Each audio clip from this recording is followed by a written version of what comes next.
प्यारे विद्यार्थियों, आज की हिंदी कक्षा में आपका स्वागत है। आज हम पढ़ेंगे वसंत भाग 2 में संकलित पाठ 4 कठपुतली। मैं आपसे एक प्रश्न पूछूंगा कि आपने कठपुतली देखी है? तो मुझे ऐसा लगता है कि आप सभी का उत्तर होगा हाँ। आप सबने कभी न कभी कठपुतली देखी होगी या कठपुतली का नाच भी देखा होगा। कठपुतली जो कि लकड़ी से बनी होती है और विभिन्न धागाओं के माध्यम से उसे किसी व्यक्ति के द्वारा नचाया जाता है। राजस्थान और भारत के दूसरे प्रांतों में कठपुतली का नृत्य बहुत ही प्रसिद्ध है। वहाँ कठपुतली के नृत्य को कहानियों के साथ जोड़ दिया जाता है और कई कठपुतलियों को कई पात्र का नाम दे दिया जाता है और उस पात्र के हिसाब से उन कठपुतलियों को नचाया जाता है और उनके माध्यम से एक कहानी रची जाती है। बच्चे कठपुतलियों के नृत्य को अत्यधिक पसंद करते हैं। आपने देखा होगा कि कठपुतलियों को विभिन्न धागों के सहारे नचाया जाता है। आप सोचिए कि कठपुतलियां किसी के इशारे पर नाचती हैं, कोई उन्हें धागों के सहारे नचाता रहता है। यदि कठपुतलियों में जान आ जाए तो क्या कठपुतलियां इस तरह दूसरों के इशारे पर नाचना पसंद करेंगी? उन्हें अच्छा लगेगा? शायद नहीं। तो कवि भवानी प्रसाद मिश्र जी ने इसी भाव को अपनी कविता कठपुतली में दिखलाया है कि कठपुतलियों में यदि जान आ जाए तो वे कभी भी किसी दूसरे के इशारे पर नाचना पसंद नहीं करेंगी। उन्हें भी स्वतंत्रता प्यारी है, वे भी स्वतंत्र होना चाहेंगी। कवि के विषय में बतला दूं कि भवानी प्रसाद मिश्र जी गांधीवादी और विद्रोही स्वभाव के कवि रहे हैं। इन्होंने स्वाधीनता आंदोलन में भाग लिया। 7 बार ये मौत से लड़े और मौत पर विजय प्राप्त की। अंग्रेजों के समय वे जेल में भी रहे, अंग्रेजों के विरुद्ध लड़ा और जब देश स्वतंत्र हुआ तो उन्होंने देश में व्याप्त अराजकता और तानाशाही के विरुद्ध भी अपनी कविताओं के माध्यम से संग्राम किया।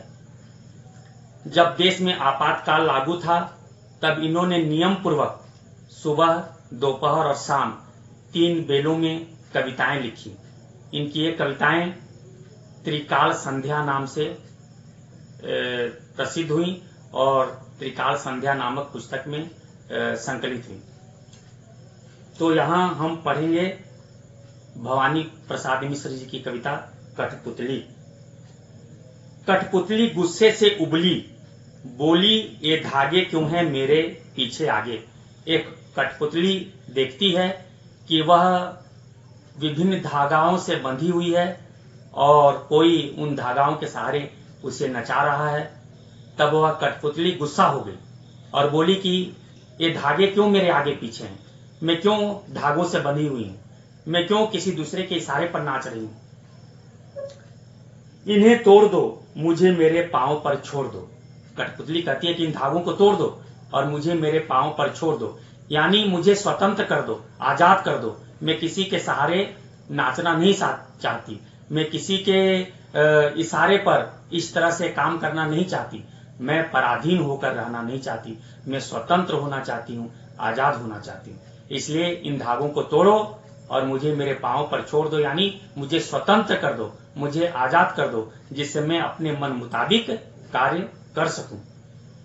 सुनकर बोली और कठपुतलियां कि हाँ, बहुत दिन हुए हमें अपने मन के छंद छुए।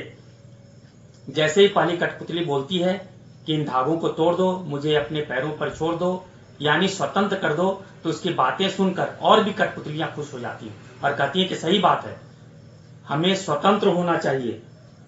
बहुत दिन हो गए हमें अपने मन के छंद छुए, यानी अपने मन की किए, स्वतंत्र भाव से रहे, बहुत दिन हो गए।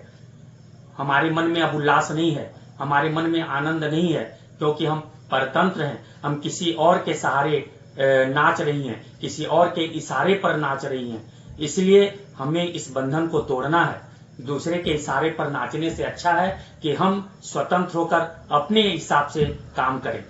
तो बाकी कठपुतलियां पहली कठपुतलियों की बातों को सुनकर खुश हो जाती हैं और कहती हैं कि बहुत दिन हुए हमें अपने मन के किए, स्वतंत्र हुए, अपने मन के मुताबिक काम किए हुए, इसलिए अब हमें स्वतंत्र हो जाना चाहिए। इन धागे रूपी बंधनों को तोड़ देना चाहिए।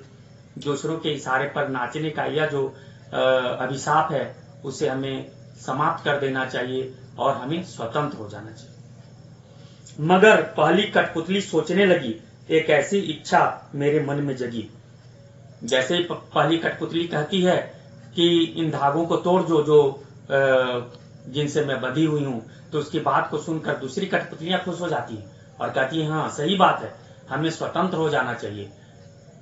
तो पहली कठपुतली सोचने लगती है कि अरे ये मैं क्या सोच रही हूँ, मेरे मन में ऐसी इच्छा क्यों जगी, क्यों मैं स्वतंत्र होना चाहती हूँ। क्योंकि वह अब यह सोचने लगी है कि मैं स्वतंत्र होना चाहती हूँ, मेरे मन में स्वतंत्रता की इच्छा जगी है, लेकिन मेरी इस इच्छा को सुनकर, मेरी बातों को सुनकर, मेरे इस भाव को सुनकर दूसरी कठपुतलियां भी स्वतंत्र होना चाहती हैं, वह भी बंधनों को तोड़ना चाहती हैं। तो पहली कठपुतली के ऊपर अब जिम्मेदारी आ जाती है कि वह दूसरी कठपुतलियों के लिए स्वतंत्रता का मार्ग कैसे प्रशस्त करे, कैसे स्वतंत्रता का मार्ग खोले, जिससे कि बाकी कठपुतलियां भी स्वतंत्र हों। लेकिन उसके ऊपर जब यह जिम्मेदारी आ जाती है तब वह सोचने के लिए विवश हो जाती है कि यह जो मैं काम करने जा रही हूं, यह जो स्वतंत्र होने का भाव मेरे मन में जगा है, क्या यह सही है? अगर सही है तो मैं स्वतंत्र तो हूं, दूसरों को भी मैं कैसे स्वतंत्र करूं, कैसे उनके भी बंधन को तोड़ूं, यह विचार पहली कठपुतली के मन में आने लगता है। तो प्यारे बच्चों, यहां कवि यह बतलाना चाहते हैं कि यदि कोई व्यक्ति समाज में जिम्मेदारी लेना चाहे, समाज में परिवर्तन लाना चाहे, तब उसका यह कर्तव्य होता है कि वह सबसे पहले विचार करे कि वह जो समाज में क्रांति लाना चाहता है, समाज में नया परिवर्तन लाना चाहता है, उससे समाज में रहने वाले दूसरे लोगों के जीवन पर क्या प्रभाव पड़ेगा। अगर वह स्वयं स्वतंत्र होना चाहता है तो समाज में रहने वाले दूसरे लोग क्यों स्वतंत्र हैं, उन्हें भी स्वतंत्रता चाहिए, उन्हें भी तो स्वतंत्र करना है। और जब वह व्यक्ति अपनी स्वतंत्रता की बात को दूसरों के लिए भी लागू करता है, यानी दूसरों को भी चाहता है कि वो दूसरे भी स्वतंत्र हों, उसी के समान दूसरे भी आजाद हों, तब उसे एक जिम्मेदारी मिल जाती है कि वह दूसरों की स्वतंत्रता के लिए जब सोच रहा है तो कुछ ऐसा कार्य करे ईमानदारी के साथ, पूरी कर्तव्य निष्ठा के साथ, कि वह स्वयं भी स्वतंत्र हो सके और दूसरों को भी स्वतंत्र कर सके। केवल भाव मन में लाने से कुछ नहीं होगा, लोगों के मन में स्वतंत्रता की भावना जगाने से कुछ नहीं होगा। स्वतंत्रता की भावना अगर हम दूसरों के मन में जगा रहे हैं तो उसे पूरा भी करना है, और उसके लिए भले ही खुद हम कितना ही कष्ट क्यों न भोगे, कितना ही दुख क्यों न भोगे, कितना ही हमें अपना बलिदान क्यों न देना पड़े, लेकिन हमें दूसरों को भी स्वतंत्र करना है। और पहली कठपुतली अब यही सोचने लग जाती है कि जब मेरे मन में स्वतंत्रता की भाव जगा है, तो जब दूसरे भी स्वतंत्र होने के लिए विचार कर रहे हैं, तो फिर अब मेरी जिम्मेदारी हो गई है कि मैं ठोस निर्णय लूं और अच्छी तरह से सोच विचार कर ऐसा कार्य करूं जिससे कि मैं भी स्वतंत्र हो सकूं और बाकी कठपुतलियां भी स्वतंत्र हो सकें। तो जो समाज में क्रांति लाने के विषय में सोचता है, जो समाज में बदलाव लाने के लिए सोचता है, उस व्यक्ति को पहली कठपुतली के समान ही पूरी जिम्मेदारी के साथ कदम उठाने चाहिए। तो प्यारे बच्चों, मुझे पूरा विश्वास है कि आप इस कविता की व्याख्या समझ गए होंगे, इसके भाव को भी समझ गए होंगे।